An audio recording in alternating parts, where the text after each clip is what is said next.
আম্মু আমার শেষ লেখা আছে সত্য, যা বলিব সত্যি বলিব। মেয়েটাও লিখছে, লেখা বলছে যে আমার স্বামী অন্য একটা মেয়ের সাথে সম্পর্ক। এই মেয়েকে আমি বিয়ে দিচ্ছি, বিয়ে দেওয়ার পরে 2-3 মাস মেয়ে সুখী ছিল, তারপর থেকে তার সংসারে সুখ নাই। তারা ফোন দেই এরকম এরকম বলে। এটা 2 দিন আগের কথা। 2 দিন আগে মেয়ে আমার বলছে এরকম জ্বালা যন্ত্রণা করতেছে, তারা আমাকে মারধর করে এরকম। পরে আমি বলছি ঠিক আছে তুমি তাদেরকে বলো না কেন মারধর করে। পরে বলে যে আমি তো জানি না কেন করে। পরে আমি বললাম আর একটু ধৈর্য ধরে দেখো, রহস্য তো কোনো একটা আছে। পরে ও আরও 2 দিন রইলো। 2 দিন থেকে পরে বলে যে ওর খালাতো বোন দিয়ে ওর বাপ মায় আর ওর যে ছোটো দেওর এটা দিয়ে তারে দিয়ে বিয়ে করাবো, এখন তারা আমার খেলাতে চায়। আমি বলছি তাহলে তুমি আপোষে চলে আসো, তোমার ওখানে থাকার দরকার নাই। পরে ও বলে যে আমার তো যাইতে দিচ্ছে না।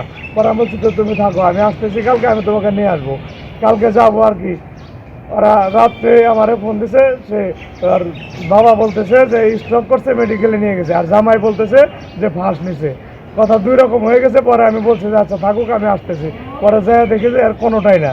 ওরা নির্মমভাবে অত্যাচার করছে, মারছে। গলা ফাঁসের কোনো চিহ্ন নাই, শরীরের ভিতরে জায়গা অংশ অংশ দাগ পড়ে গেছে।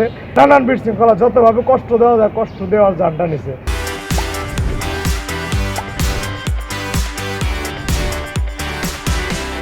পরবর্তীতে শুনি যে সে বলে তার খালাতো বোন নাকি কার সাথে জানি বিয়ের কথা বলছে, সম্পর্ক আছে।